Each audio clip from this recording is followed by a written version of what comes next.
Assalamualaikum warahmatullahi wabarakatuh. Perkenalkan, nama saya Nabilatul Syarifah dari kelas A2. Di sini saya akan menjelaskan mata kuliah pendidikan kewarganegaraan yang dimulai dari bab 1, 2, 3, dan 4. Oke, untuk bab 1 saya akan menjelaskan pengertian nasionalisme dan identitas nasional serta implementasi konsep keduanya dalam berbagai perspektif. Sebelumnya kita harus tahu apa itu nasionalisme.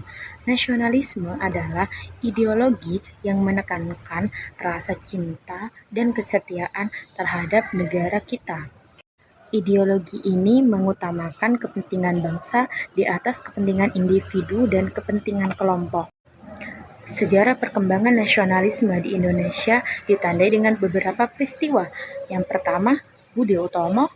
Yang kedua, munculnya organisasi lainnya seperti Sarekat Islam, Perhimpunan Indonesia, dan Partai Nasional Indonesia.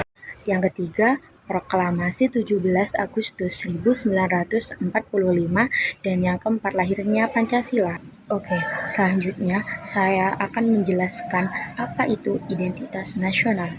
Identitas nasional adalah ciri atau sifat-sifat khas bangsa Indonesia yang membedakannya dengan bangsa lain yang ada di dunia. Identitas nasional memiliki beberapa ciri. Yang pertama, bersifat buatan karena dibuat atau dibentuk. Yang kedua, bersifat sekunder. Yang ketiga, erat kaitannya bagaimana suatu bangsa terbentuk secara historis. Dan yang keempat, pemeliharaan dan pemakaian identitas nasional menghadapi tantangan baru. Contoh identitas nasional yang menunjukkan jati diri Indonesia: yang pertama, bahasa persatuan atau bahasa Indonesia; yang kedua, bendera sang merah putih; dan yang ketiga, lagu kebangsaan Indonesia Raya.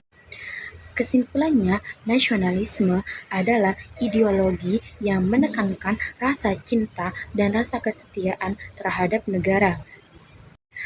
Faktor yang mempengaruhi nasionalisme meliputi perasaan cinta dan rasa bangga terhadap bangsa. Oke, untuk bab 2, saya akan menjelaskan implementasi hak dan kewajiban dalam pendidikan. Oke, sebelumnya, apa itu hak warga negara? Hak warga negara adalah hal-hal yang harus didapatkan dan diterima oleh warga negara, baik dalam kewenangan dan kekuasaan. Dan untuk kewajiban sendiri adalah hal-hal yang harus dilakukan warga negara sebagai anggota masyarakat untuk memenuhi tanggung jawab terhadap negara. Hak warga negara dalam pendidikan: yang pertama, pendidikan inklusif; yang kedua, pendidikan sepanjang hayat; yang ketiga, pendidikan berbasis teknologi; yang keempat, pendidikan gratis hingga SMA atau SMK; dan yang kelima, pendidikan berwawasan kebudayaan. Dan selanjutnya, kewajiban warga negara dalam pendidikan. Yang pertama, partisipasi aktif dalam kegiatan sekolah; yang kedua, meningkatkan kesadaran pentingnya pendidikan; yang ketiga, dukungan terhadap pembiayaan pendidikan; yang keempat, mengikuti pendidikan yang disediakan pemerintah; yang kelima, menjaga lingkungan pendidikan yang aman. Implementasi hak dan kewajiban ini bertujuan untuk membangun sumber daya manusia yang berkualitas dan untuk memajukan bangsa. Untuk bab ketiga ini, saya akan menjelaskan definisi integrasi nasional, faktor pendorong, dan faktor penghambat, serta implementasinya. Apa itu integrasi nasional? Integrasi nasional adalah proses menyatukan berbagai perbedaan dalam masyarakat menjadi satu kesatuan yang utuh.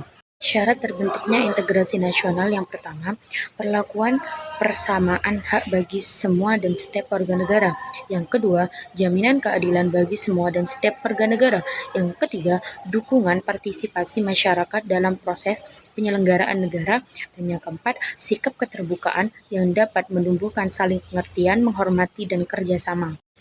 Salah satu faktor penghambat: yang pertama, adanya rasa senasib dan seperjuangan diakibatkan oleh faktor sejarah; Yang kedua, penggunaan bahasa Indonesia.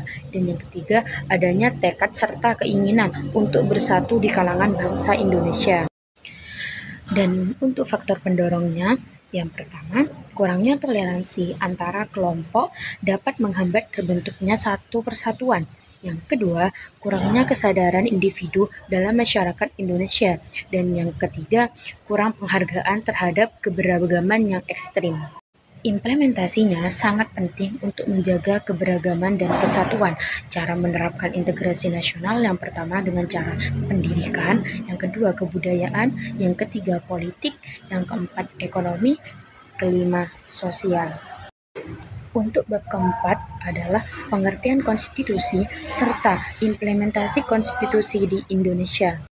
Konstitusi adalah suatu kumpulan kegiatan yang diselenggarakan oleh rakyat. Jenis-jenis konstitusi. Yang pertama, Konstitusi Republik Indonesia Serikat. Yang kedua, Undang-Undang Dasar Sementara. Yang ketiga, Undang-Undang Dasar 1945. Implementasi konstitusi. Yang pertama, alat pembatas kekuasaan berdasarkan pasal 1 Undang-Undang Dasar 1945, kekuasaan tertinggi negara berada di tangan rakyat. Kedua, penjaminan hak asasi manusia.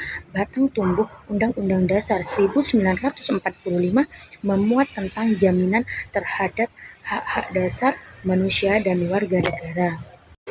Untuk bab keempat adalah pengertian konstitusi serta implementasi konstitusi di Indonesia.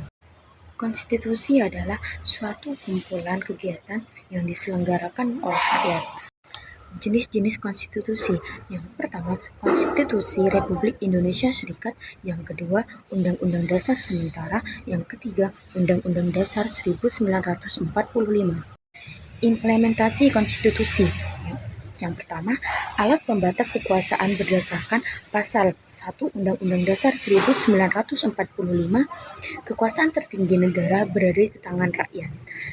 Kedua, penjaminan hak asasi manusia. Batang tumbuh Undang-Undang Dasar 1945 memuat tentang jaminan terhadap hak-hak dasar manusia dan warga negara.